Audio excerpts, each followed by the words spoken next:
Okay, good evening my dear student. शुरुआत करते हैं। आप बताए थे आज क्लास ही लेंगे सेमीकंडक्टर का एंड इलेक्ट्रोमैग्नेटिक इंडक्शन, ठीक है ना। तो शुरुआत करते हैं आज सेमीकंडक्टर। तो ये जो सेमीकंडक्टर चैप्टर है बहुत आसान है, इसको तीनों पार्ट में डिवाइड किए हैं। एक क्या होता है सेमीकंडक्टर, जो इलेक्ट्रॉनिक्स का पार्ट है, चैप्टर है इलेक्ट्रॉनिक्स। इलेक्ट्रॉनिक्स को तीनों पार्ट में डिवाइड किए हैं हमने। एक डिवाइड किया सेमीकंडक्टर, एक है क्या space technology,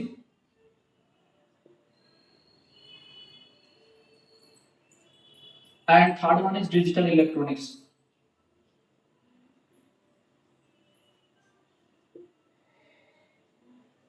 so my student, कुल मिला के तीनों को मिला के नेट में 3 से 4 क्वेश्चंस बनता है, ठीक है। और जेई में 2 क्वेश्चन, 1 से 2 क्वेश्चन आएगा, ठीक है। तो इसमें देखो सेमीकंडक्टर बहुत आसान है, डिजिटल इलेक्ट्रॉनिक बहुत आसान है। 1 शॉट में इसको कंप्लीट करेंगे, 1.5 घंटा लगेगा, एक क्लास में इसको खत्म करा देंगे, ठीक है।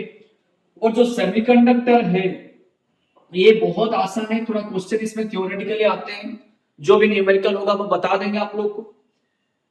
और जो स्पेस टेक्नोलॉजी पूरा का पूरा थ्योरी कॉन्सेप्ट है वो बता देंगे कैसा आते हैं।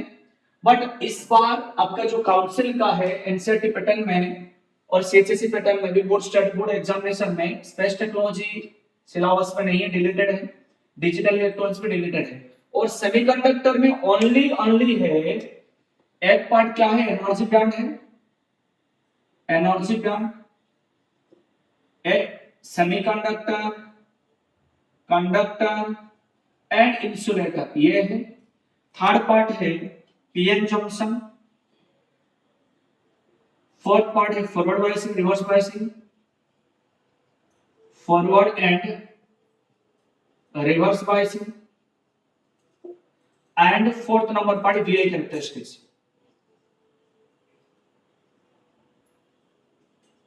तो इसको कुल मिला के हमको 2 घंटे लगेगा हाईएस्ट, ठीक है। आराम से कंप्लीट करा देंगे, 2-3 शॉर्ट में कंप्लीट करा देंगे, ठीक है। और लास्ट पार्ट बचा आपका जो डिजिटल इलेक्ट्रॉनिक्स है, बहुत बेहतरीन चैप्टर है। मैंने इसको इसी साल फर्स्ट टाइम पढ़ा रहा हूँ। एक्चुअली मैं सेमीकंडक्टर नहीं पढ़ा रहा था, पूरा थ्योरेटिकल इसके लिए नहीं पढ़ा रहा था, बट इस साल पढ़ा हूँ एक अच्छा कॉन्सेप्ट के साथ, अच्छा अंडरस्टैंडिंग के साथ। मैं ये मान के चलूंगा कि ये वाला कॉन्सेप्ट आपको बहुत समझ में आएगा और आपको हेल्पफुल होगा एग्जाम के लिए। तो शुरुआत करते हैं, सेमीकंडक्टर क्या है, थोड़ा सा इसको इरेज कर दो, 1 मिनट रुको। तो देखो, ओके देखो, तो इलेक्ट्रॉनिक्स से शुरुआत करते हैं अभी। तो इलेक्ट्रॉनिक्स क्या बोला वो ना, flow of electron that should be controlled, ठीक है ना। फ्लो ऑफ फ्री इलेक्ट्रॉन क्या है, फ्री इलेक्ट्रॉन आपको पता ही होगा, अभी भी बता देंगे, डोंट वरी, ठीक है ना। तो flow of free electrons through a vacuum tube, red mark पर लिखा हुआ है वैक्यूम ट्यूब, और इनर्ट गैस और a semiconductor is known as electronics. भाई फ्लो ऑफ फ्री इलेक्ट्रॉन क्या है, flow of electron, flow of free electron with respect to time, ये क्या बन जाता है, करंट। माय डियर स्टूडेंट, कभी कभी ये आपको गलत इंफॉर्मेशन दिया होगा कि आपके माइंड में भी सेट होता होगा कि हर कोई इलेक्ट्रॉन करंट को कंडक्टिव कंडक्शन करते हैं, नहीं, ये बात ऐसे कुछ नहीं है। करंट को कंडक्शन करता है ओनली फ्री इलेक्ट्रॉन, ठीक है ना। तो ये जो फ्री इलेक्ट्रॉन कैसा बनता है, क्या है ये, क्या वैलेंस इलेक्ट्रॉन है क्या, नहीं। ये फ्री इलेक्ट्रॉन एटम के अंदर रहता नहीं बट क्रिस्टल में रहता है। और एक बार रिपीट कर रहा हूं, जो फ्री इलेक्ट्रॉन है वो एटम में नहीं होते हैं, एटम को वो छोड़ दिया होगा, पूरा का पूरा फ्री हो जाते हैं। जो वैलेंस बॉन्ड में रहते हैं, जो वैलेंस सेल में जो इलेक्ट्रॉन रहते हैं, ये सब फ्री नहीं है, वो बॉन्डेड स्टेट में होते हैं, क्लियर है। तो अब देखते हैं, तो आगे बढ़ते हैं, देखो। The flow of controlled free electron through a vacuum tube, inert gas और semiconductor is known as electronics. वो जो इलेक्ट्रॉनिक्स का कांसेप्ट है ना, वो माइक्रोस्कोपिक लेवल होते हैं। फिर सेमीकंडक्टर क्यों यूज करते हैं, क्यों ये ट्यूब वाला नहीं है, क्यों सर वैक्यूम ट्यूब नहीं है, इनर्ट गैस ट्यूब नहीं है, ये सब है क्या, समझो। थोड़ा सा थ्योरी है, काम का नहीं है, बट समझना जरूरी है। मान लेते हैं आपका जो कुछ साल 10 साल 1 decade के पीछे चलो, we have check that some TVs are there.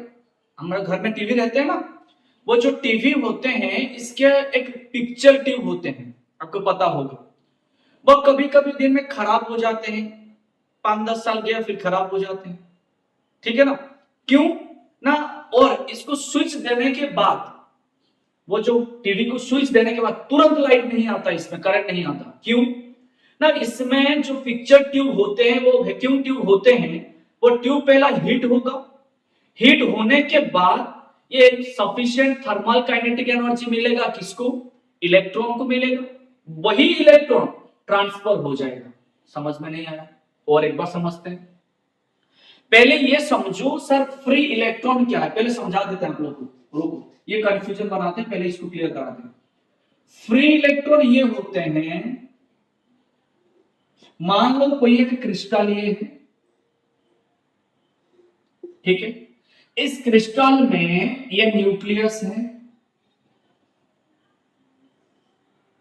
इस न्यूक्लियस में बहुत सारे एटम्स होते हैं, एटम्स का कॉम्बिनेशन में क्रिस्टल बनता है ना। तो मान लेते हैं ये वाले यहां पे कुछ इलेक्ट्रॉन है, मान लो यहां पे 2 इलेक्ट्रॉन है फर्स्ट सेल में, सेकंड सेल में 1 इलेक्ट्रॉन रहा, ठीक है। तो सर ये वाले इलेक्ट्रॉन को क्या बोलते हैं, वैलेंस इलेक्ट्रॉन।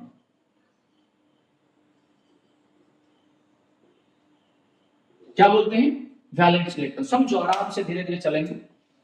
तो ये वैलेंस इलेक्ट्रॉन है, ये वाला इलेक्ट्रॉन क्या है, इलेक्ट्रॉन ऑफ फर्स्ट सेल और first orbit, electron of first orbit.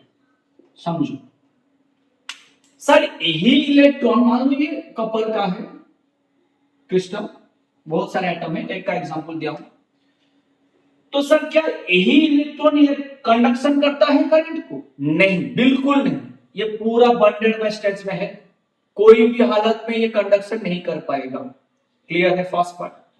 अब क्या करो, इसको कोई प्रोसीडियर है, मॉडर्न फिजिक्स का बात है, क्या क्या प्रोसीडियर, एक एक चीज को समझो। एक होता है थर्मोनिक, थर्मियोनिक, सेकंड होता है क्या, secondary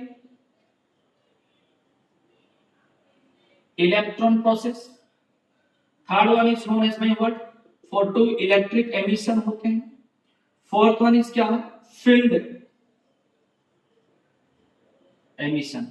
Field emission means we are applying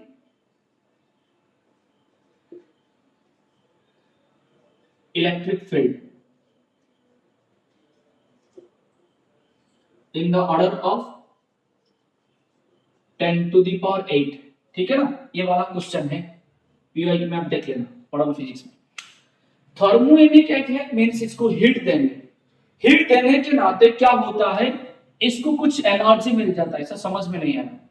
ये जो इलेक्ट्रॉन है बॉन्डेड स्टेट में है, ये बॉन्डेड स्टेट में है ना ऑर्बिट में, तो ये क्या कोशिश करेगा बाहर निकल जाएगा, नहीं, क्योंकि इसको कोई एक सेंट्रीपेटल फोर्स अंदर खींच रहा है, कोई एक एनर्जी इसको बर्न करके रखा है।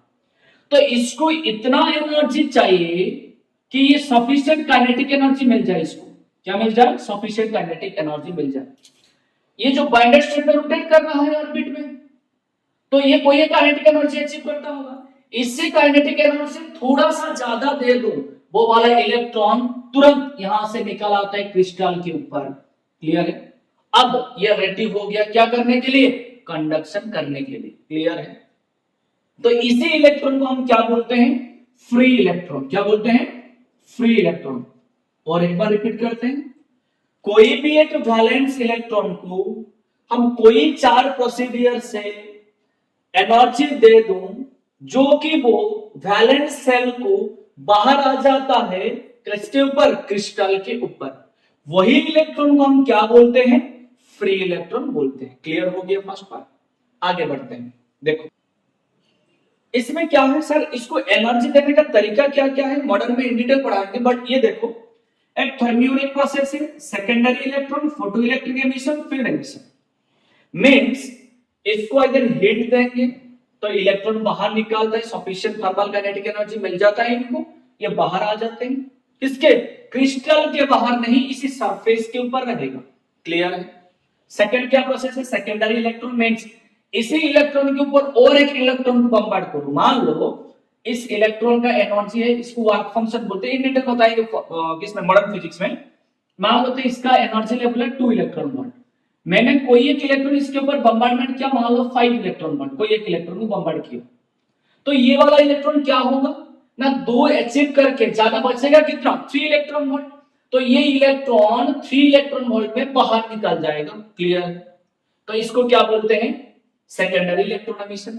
नेक्स्ट क्या है? Photo electron emission.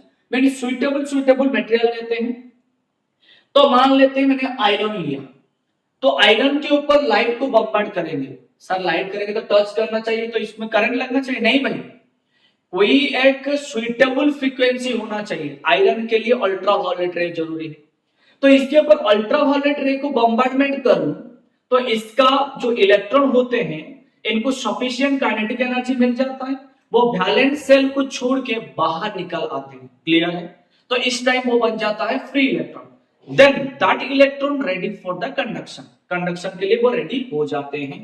क्लियर हो गया? आगे बढ़ते हैं। Last part is field emission procedure. Field emission procedure means इसी सेल को, इसी क्रिस्टल को मैं कोई एक इलेक्ट्रिक फील्ड दे दूं, यहां पे 10 वोल्ट दे दिया, कुछ भी दे दिया, इसमें मुझे मिल गया 10⁸ ऑर्डर में इलेक्ट्रिक फील्ड। तो इसी इलेक्ट्रिक फील्ड के वजह से यहां पे वर्क डन होगा, इनको सफिशिएंट काइनेटिक एनर्जी मिलेगा और वो इलेक्ट्रॉन बाहर निकल आएगा। तो इसी को क्या बोलते हैं? Field emission procedure. Electron will be free. Understand? थोड़ा सा इरेज कर देते हैं, आगे बढ़ो। अब देखते हैं फ्री इलेक्ट्रॉन, समझ में आ गया ना? फ्री इलेक्ट्रॉन क्या है और एक बार समराइज कर दो। क्या समराइज करो? फ्री इलेक्ट्रॉन क्या है? देखो थोड़ा और एक बार रिवाइज कर देते हैं, ठीक है ना? फ्री इलेक्ट्रॉन क्या होते हैं? देखो, कोई एक इलेक्ट्रॉन कंडक्शन बैंड में सफिशिएंट एनर्जी नहीं होते हैं, इंग्लिश में बोल देते हैं द वैलेंस बैंड और वैलेंस्ड इलेक्ट्रॉन, बैंड छोड़ दो, वैलेंस्ड electron have no sufficient energy released from valence cell. So at that time we are using for procedure, what are they? One is electric field emission, one is secondary electron emission procedure, एक is thermodynamic procedure, another is known as photoelectric emission. That procedures we are using, and that valence electron getting sufficient energy and it is released from the valence cell permanently, and that electrons have the ability to conduct the current. Clear? Hence that electrons are known as क्या? Free electron. Understand? Understand? Clear? आगे बढ़ते हैं। अब देखो, solids are divided into 2 parts according to conduction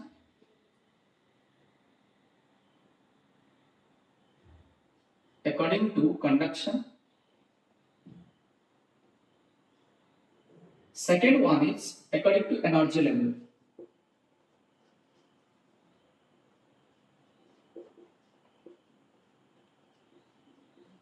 Energy level, correct? Okay.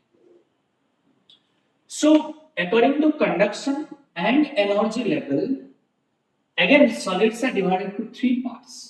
One is known as conductor, another known as semiconductor, and third one is known as insulator. ये जो conductor, semiconductor and insulator, they are divided in terms of energy level and conduction level. You know, conductivity is the reciprocal of resistivity.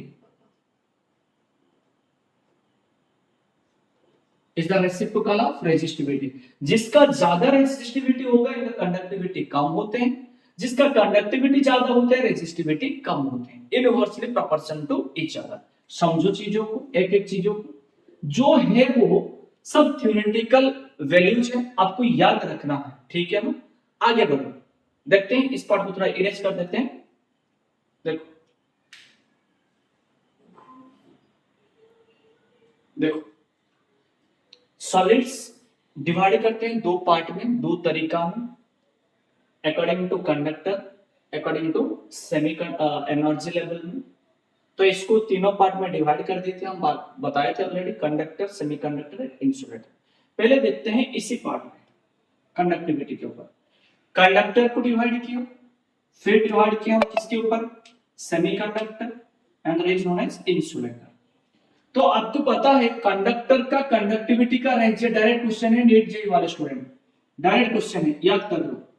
Conductivity is 10 to the power 2 to 10 to the power 8 ohm inverse meter inverse, and we know resistivity is inversely proportional, so it will be minus 2 to 10 to the minus 8. Clear? And you know that good conductor is known as my silver, and silver can be converted to superconductor. Minus student ये याद कर लो, current electricity का एक concept है। Superconductor कोई एक material नहीं होते हैं, ठीक है ना। Superconductor is a state of matter of conductor. Clear? So superconductor कैसे बनाते हैं ना, कोई एक ऐसा टेम्परेचर को हम ले जाते हैं कंडक्टर को, जिस टेम्परेचर में कंडक्टर बन जाता है superconductor, means resistance is tending to zero. Zero तो नहीं बनता है किसी का, वो आइडियल बन जाता है, नियरली जीरो बनता है। एंड वो टेम्परेचर को क्या बोलते हैं, क्रिटिकल टेम्परेचर। तीन क्वेश्चन एक साथ कंप्लीट हुआ, देखो आराम से पूरा माइन्यूटली सुनो, धीरे धीरे धीरे धीरे कांसेप्ट बिल्ड होते जाएगा। अब देख लेना क्यू में तीन क्वेश्चन है इसके अंदर। कंडक्टर किसको बोलते हैं ना, resist conductivity should be 10 to the power 2 to 10 to the 8 ohm inverse meter inverse। Clear? First part. Second part एक एग्जांपल लेते हैं, silver is the best conductor among all the conductors and it can be converted to superconductor. Superconductor is not a type of conductor, it is a state of matter जिसको हम temperature को लेके इसको बनाते हैं। इसी सिल्वर को ऐसे टेम्परेचर में ले जाऊं जिस टेम्परेचर में ये सुपरकंडक्टर बनेगा। सुपरकंडक्टर का meaning resistance is tending to zero. इस टेम्परेचर को क्या बोलेंगे, क्रिटिकल टेम्परेचर बोलते हैं। जो टेम्परेचर में ये बन जाता है सुपरकंडक्टर, इसको क्या बोलते हैं, बोलो, क्रिटिकल टेम्परेचर बोलते हैं। और ये जो कंडक्टर का स्टेट को क्या बोलते हैं, सुपरकंडक्टर बोलते हैं। और भी आप एग्जांपल ले सकते हो, सिल्वर लेते हो, फिर आप ले सकते हैं कॉपर है, फिर एल्यूमिनियम है, फिर गोल्ड है, फिर ऐसे ले सकते हो, नो प्रॉब्लम, ठीक है ना, बहुत सारे हैं कंडक्टर। फिर आप मरकुरी ले सकते हो, नो प्रॉब्लम। फिर सेमीकंडक्टर का बात है, ये जो सेमीकंडक्टर का कंडक्टिविटी होते हैं varying 10 to the power -2 to 10 to the power 5। Clear है? तो रेजिस्टिविटी सिमिलर रिवर्स हो जाता है, 10 to the power 6 to 10 to the power -5। Clear? तो इसे सेमीकंडक्टर हम डिवाइड किए तीनों पार्ट में, दो पार्ट में पहले डिवाइड किया, one is elemental part and other is organic part, और sorry elemental part and other is known as compound part.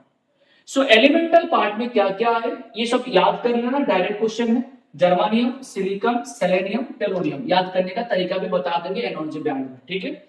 फिर चलते हैं कंपाउंड का फॉर्म। कंपाउंड को डिवाइड किए हैं दो पार्ट में, one is organic form and other is inorganic form. So organic form में एंथ्रासेन है, डोड पाइथलोसियंसिस है, और इनऑर्गेनिक में आप गैलेनियम आर्सेनाइड है, इंडियम फॉस्फाइड है, ये सब वगैरह वगैरह आपको याद करना है। डायरेक्ट याद कर लो, आंसर आपको टिक करना है, क्योंकि ये ऑब्जेक्टिव एग्जाम में चीज होते हैं माय स्टूडेंट, क्या होते हैं, इसमें आप कितना याद किए हैं समझने के लिए समझो, यहाँ पे नो प्रॉब्लम, बट आपको काम है याद करना है, क्योंकि ये ऑब्जेक्टिव एग्जाम है। ऑब्जेक्टिव एग्जाम में ना समय बहुत माइंड करता है आप लोगों का, एक एक सेकंड, एक एक मिनट, आपको एक एक पल बहुत इंपोर्टेंट होते हैं। तो इसके वजह से आपको याद करने के लिए कॉन्सेप्ट समझना चाहिए, बट एग्जाम में कॉन्सेप्ट जितना जरूरी है, याद रखने वाले पार्ट और भी जरूरी होते हैं। रेगुलरली फार्मूला लिखना, फार्मूला प्रैक्टिस करना, रेगुलरली पीवाईक्यू बनाना, डीपीपी, ईएलपी सब बनाना रेगुलरली, तो धीरे धीरे धीरे आपका याद रखने का जो अभ्यास है ये बन जाएगा, ठीक है ना।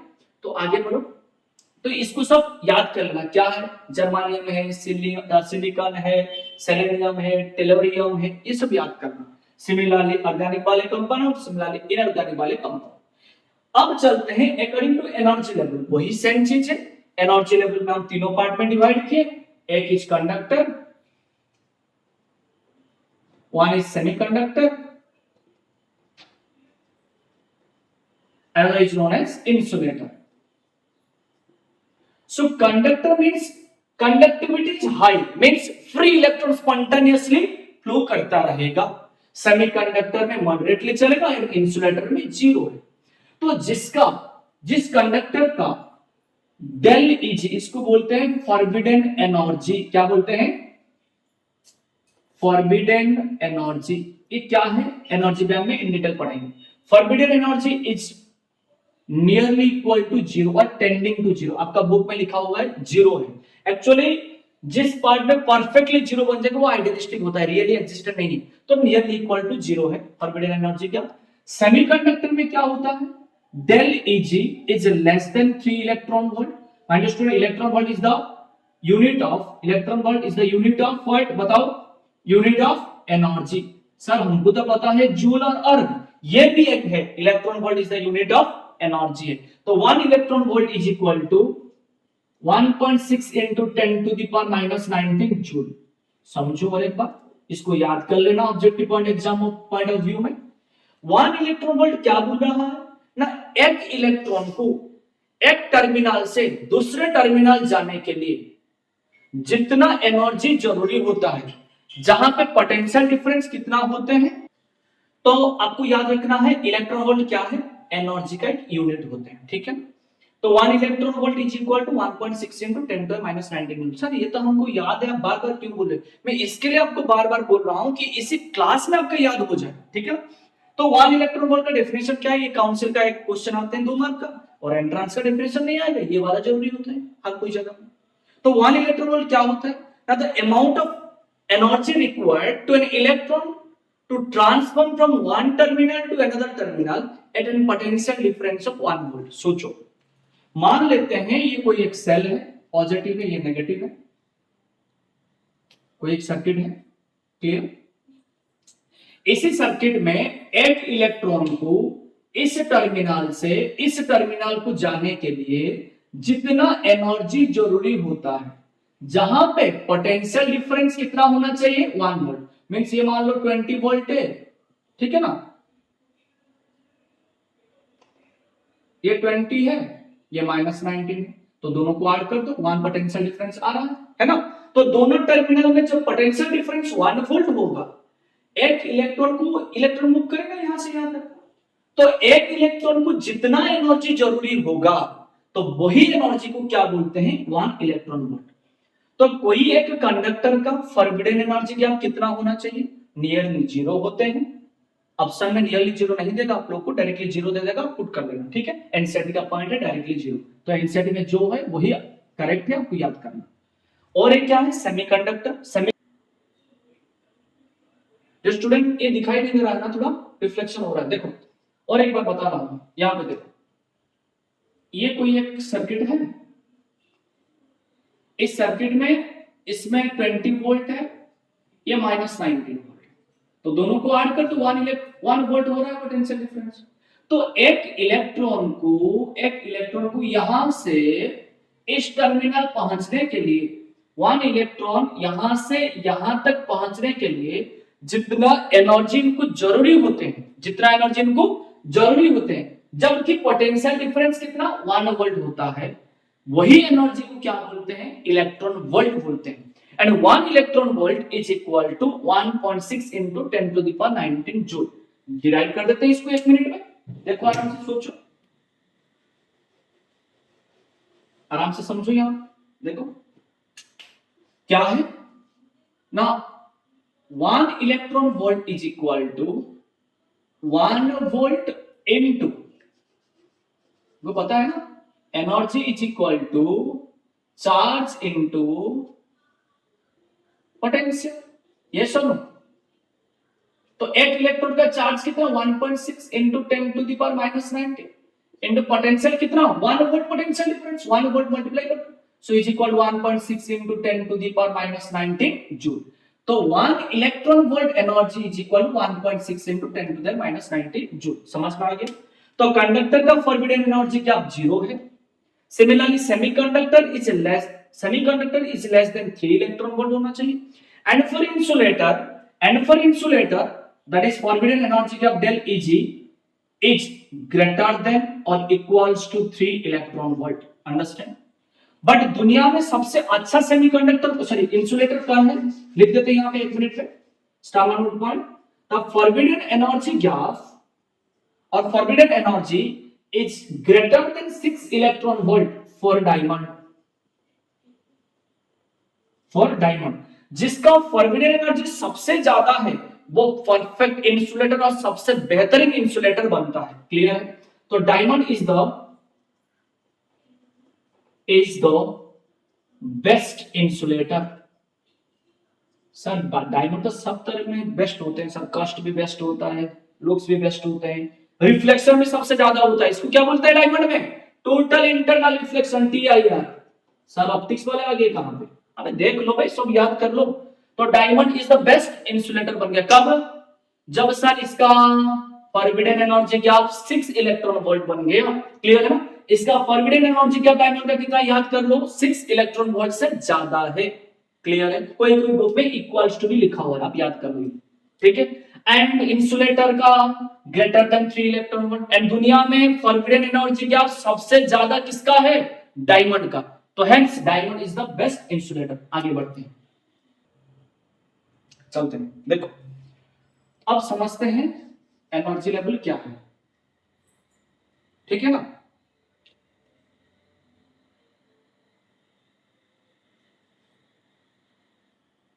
ओके देखो, तो इसमें कंसेप्ट आना है सर फॉरबिडन एनर्जी क्या है।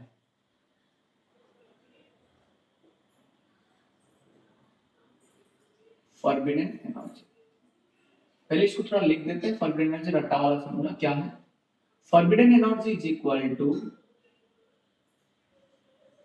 Conduction band energy minimum minus valence band energy maximum.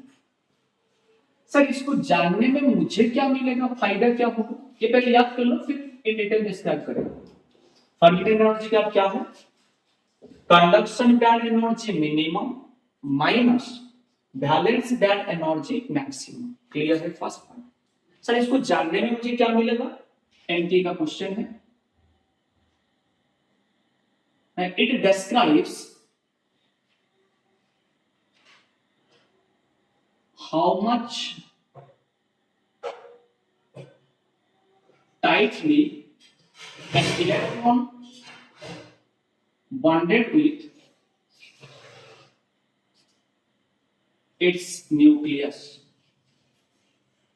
means जिसका फॉरबिडन एनर्जी ज्यादा है, del Eg is maximum, then binding of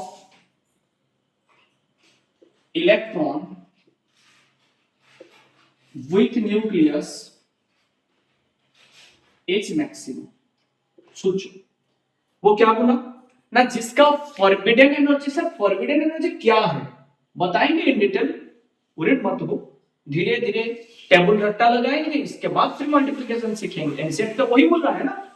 तो ये क्या बोल रहा है ना, it describes how much tightly an electron bonded with its nucleus. Nucleus के साथ कोई एक इलेक्ट्रॉन कितना टाइटली बाउंडेड है और बॉन्डेड है, वही बताता है जो एनर्जी। इसी को क्या बोलते हैं? फॉरबिडन एनर्जी बोलते हैं, और प्यार से भी बोलते हैं फॉरबिडन एनर्जी गैप भी बोलते हैं। क्लियर? तो ये बताता क्या है, न्यूक्लियस के साथ इलेक्ट्रॉन कितना टाइटली बॉन्डेड है। जिसका फॉरबिडन एनर्जी क्या बहुत ज्यादा होते हैं, इनका बॉन्डिंग बहुत ज्यादा होता है।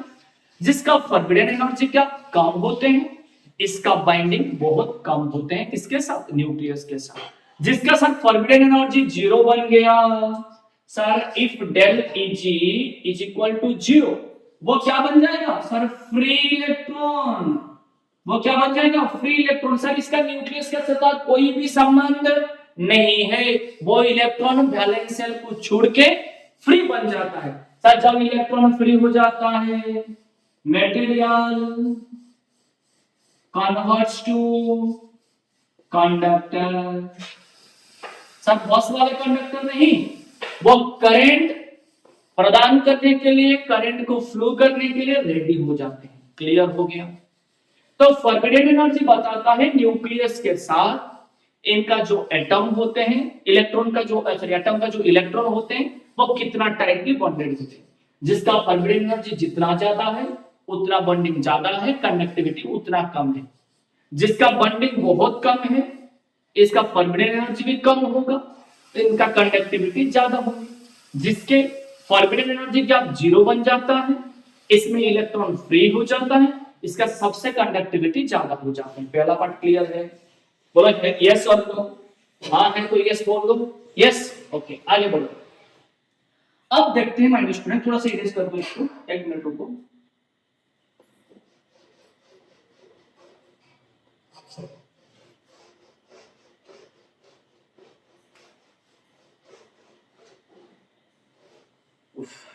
देखो अब है, मैंने एक एटम को लिया, आइसोलेटेड एटम, समझिए यहां पे एक आइसोलेटेड एटम है।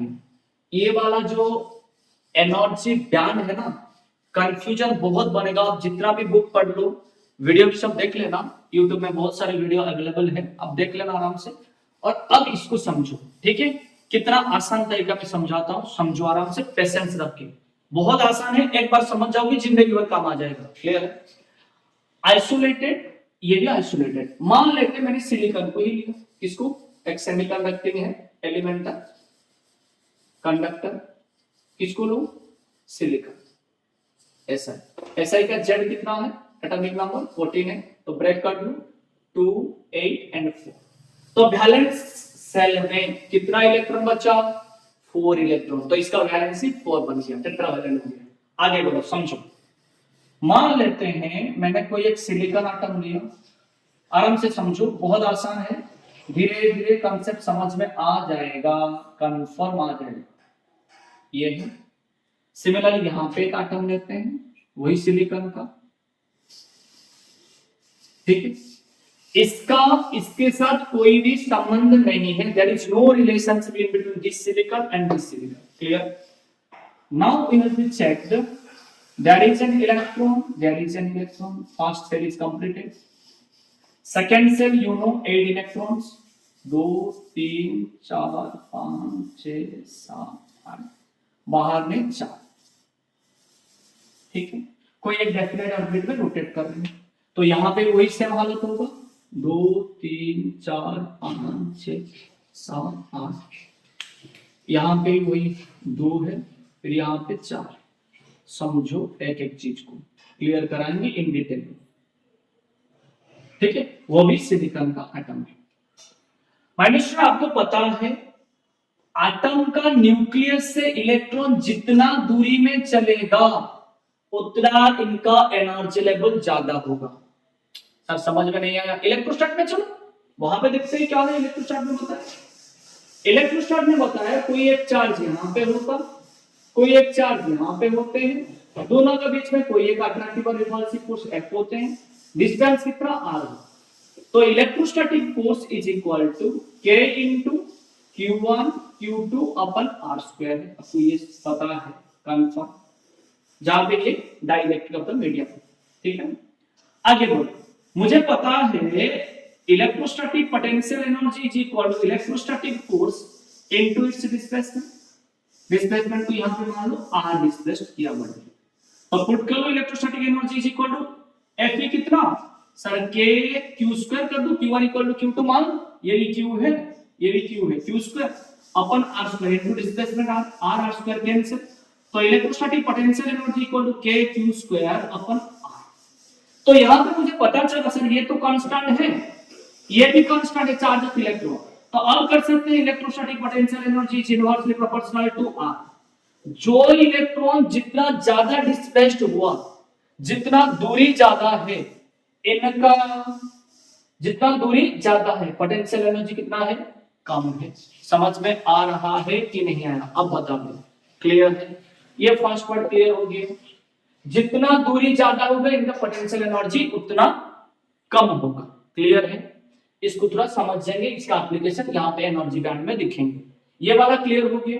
अब देखो, मैं बताना चाहता हूं आप लोगों को कि न्यूक्लियस से जो इलेक्ट्रॉन जितना दूरी में होगा इसका क्या होगा,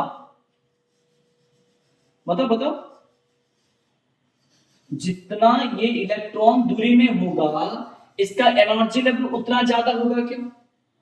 तो ये सुपर एक्साइटेड स्टेट होगा, ये एक्साइटेड होगा, ये जनरल एनर्जी लेवल में है। यस और नो? तो हम बताते हैं बोस एटॉमिक मॉडल से, इसको बोलते हैं फास्ट एनर्जी लेवल और grounded state, ground state. Clear है?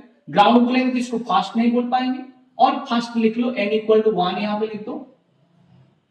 ये वाला सेकेंड, ये वाला थर्ड एक्साइटेड स्टेट, यहाँ n3 है, यहाँ पे n2 है।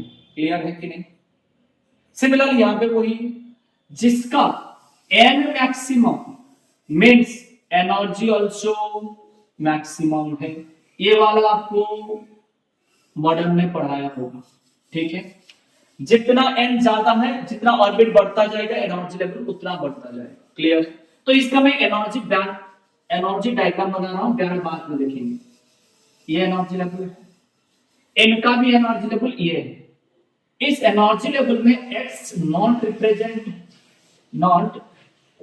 Represents anything. x एक्सिस में कुछ हम रिप्रेजेंट नहीं करते। y एक्सिस क्या रिप्रेजेंट करता है? Energy level. Energy level means इसको हाइट में ही मेजर करते हैं। ठीक है? ये भी क्या है? Energy level. क्लियर? तो इसका फर्स्ट ऑर्बिट ये है n इक्वल टू 1, ये सेकेंड ऑर्बिट है n इक्वल टू 2, ये थर्ड ऑर्बिट है n इक्वल टू 3। देखो जितना एनर्जी लेवल बढ़ता गया इसका सेल भी उतना बढ़ रहा है। तो इसमें 2 इलेक्ट्रॉन होते हैं, इसमें 8 इलेक्ट्रॉन होते हैं, इसमें 4 इलेक्ट्रॉन होते हैं। यस और नो? बता दो यस और नो। क्लियर है? तो जिस सेल में जितना ज्यादा इस सेल में 2 इलेक्ट्रॉन, 8 इलेक्ट्रॉन, 4 इलेक्ट्रॉन, सेल बढ़ता रहा एनर्जी लेवल भी बढ़ता रहा। इनमें एनर्जी मान लेते हैं 5 यूनिट है, तो इसमें 4 है, इसमें 3 है। समझ में आ गया? सिमिलरली इसी का भी है, first second and third energy level. तो इसमें 2 इलेक्ट्रॉन है, इसमें 8, इसमें 4। ठीक है? उतना समझ में आ गया? तो इसको क्या बोलते हैं? Energy level. यहां पे सेल में था, इसको लेवलिंग कर दिया कि फर्स्ट ऑर्बिट में कम एनर्जी, सेकंड में ज्यादा, थर्ड में और भी ज्यादा है। इसी एनर्जी लेवल डायग्राम से आएगा एनर्जी बैंड। क्या आएगा? Energy band. My dear student, मान लेते हैं ये वाला सेल क्या बन गया? वैलेंस्ड, वैलेंस्ड सेल का। ये सो लास्ट ऑर्बिट क्या बोलते हैं? वैलेंस सेल का एनर्जी डायग्राम। ये देन नीचे वाला, ये देन नीचे वाला। माय डियर स्टूडेंट, मेरा काम का है वैलेंस क्या? वैलेंस सेल का जरूरी है, ये दोनों का कुछ जरूरी नहीं है। मुझे जरूरी है वैलेंस सेल का एनर्जी कितना और कंडक्शन सेल का एनर्जी कितना। ठीक है? समझते हैं चीजों को। ये वाला समझ में आ गया? आगे बढ़ो। देखो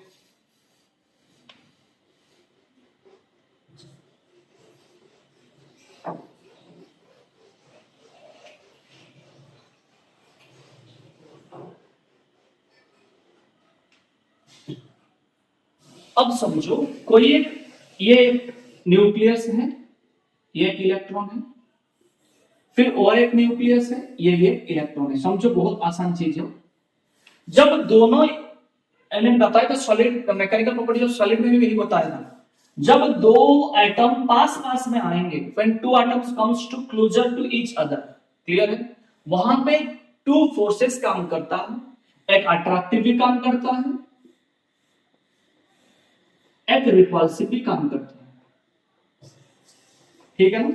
इनका जो पॉजिटिव चार्ज प्रोटॉन इस इलेक्ट्रॉन को अट्रैक्ट करेगा, ये वाला इसको अट्रैक्ट करेगा, ये दोनों का बीच में रिपल्सन रहेगा, ये दोनों का बीच में रिपल्सन रहेगा। क्लियर? तो वहां पे मुझे कंक्लूजन मिला, जब दो एटम इंटरैक्ट करेंगे there is an attractive force as well as a repulsive force will be work. Am I correct करना? समझ में आ गया? आगे बढ़ो। ये बोल रहा है कि कोई एक क्रिस्टल जब हम बनाएं वो क्या एक सिंगल एटम में बन जाएगा?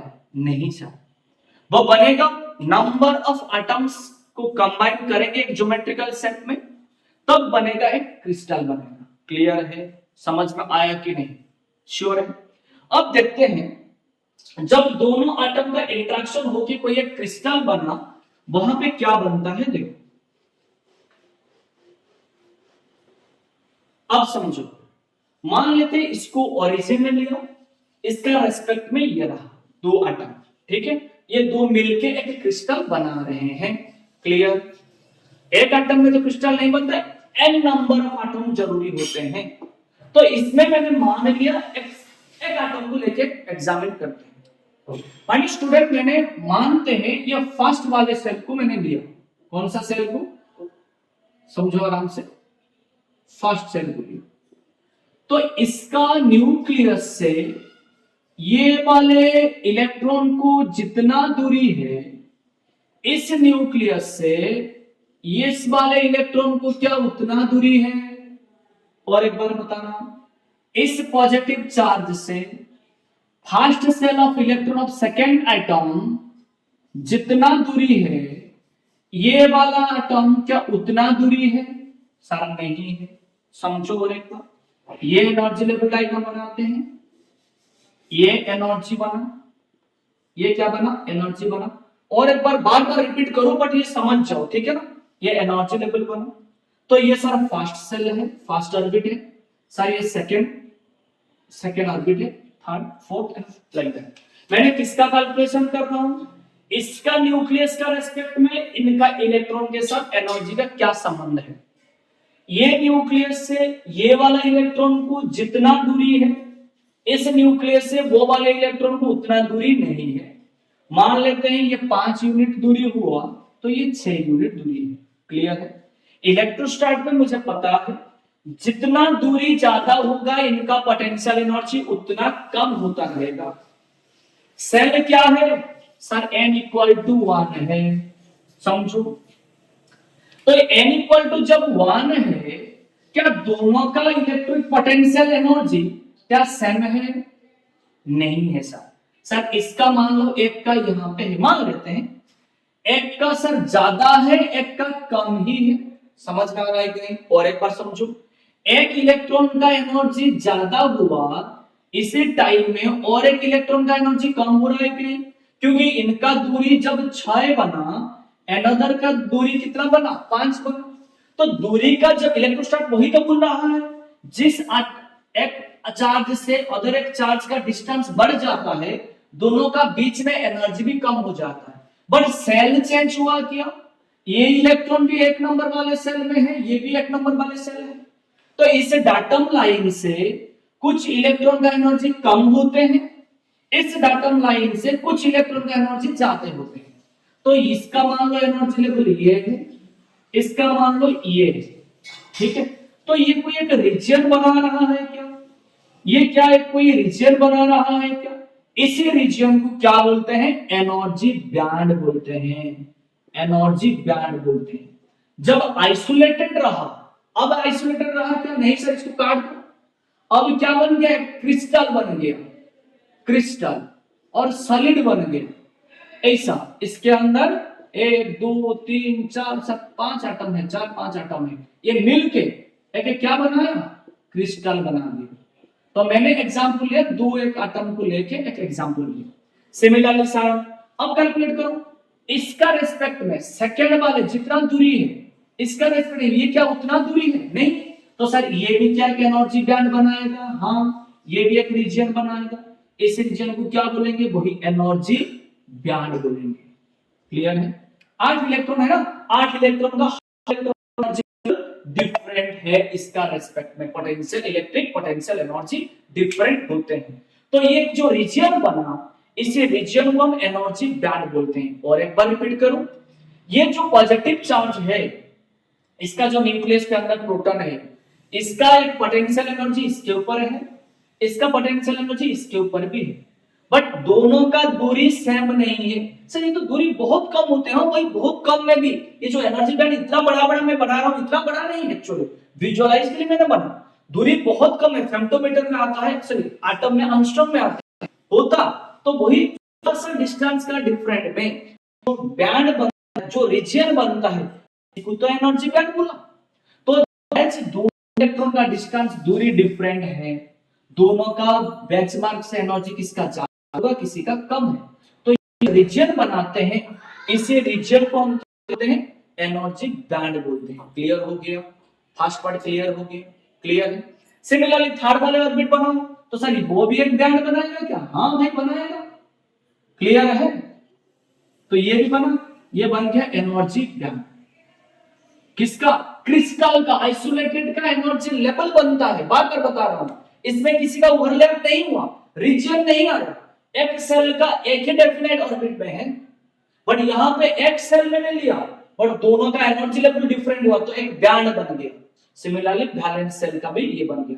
तो वैलेंस सेल का जो एनर्जी बैंड बना, इसको एनर्जी बैंड नहीं बोलते, सिंपली बैलेंस्ड एनर्जी बैंड बोलते हैं, बैलेंस्ड एनर्जी बैंड बोलते हैं।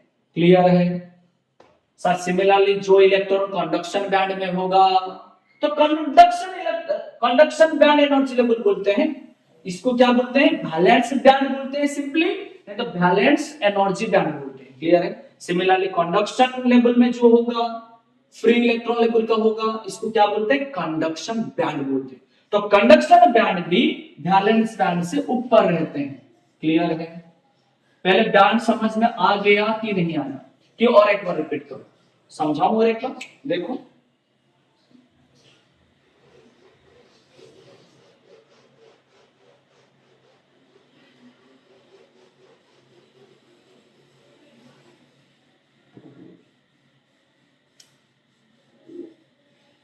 ये वाला बना रहा एनर्जी लेवल है, कोई एक एन सेल 1 का, तो इसमें मैंने चेक किया कि ये जितना दूरी है ये उतना दूरी में नहीं है। और एक बार देखो तो इसमें सेल तो सेम है, कुछ इलेक्ट्रॉन एन सेल से ज्यादा इलेक्ट्रॉन लेवल में है, कुछ N1 का एनर्जी लेवल नीचे में है। तो जो रीजन में बना इसी रीजन को एनर्जी बैंड बोलते हैं। क्लियर है कि नहीं है, समझ में आ गया। फिर नेक्स्ट क्लास कोशिश करेंगे फॉरबिडन एनर्जी क्या है, कि इस क्लास में और 10 मिनट देख लो, पैसे कंप्लीट देख लो, ठीक है ना, लास्ट कर देंगे आज।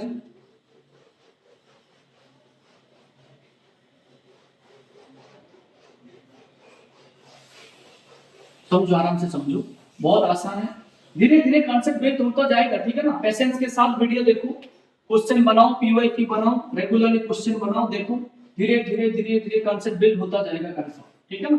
देखो मान लेते हैं ये कोई एक एनर्जी बैंड डायग्राम मैंने बना, वही सिलिकॉन किसी का ले लो। अब मैंने चेक किया ये वाला एक सेल का है, ये कोई एक एनर्जी बैंड बना, फिर मैंने देखा कोई एक सेल यहां पे है, नहीं करते हैं, थोड़ा कम कर देते हैं, बोर्ड थोड़ा छोटा है ना सर, स्मार्ट बोर्ड लगाइए, अबे लगाएंगे यार, कुछ देखो ना आराम से, ठीक है। ये सेकंड बैंड बन गई, ये बना थर्ड बैंड,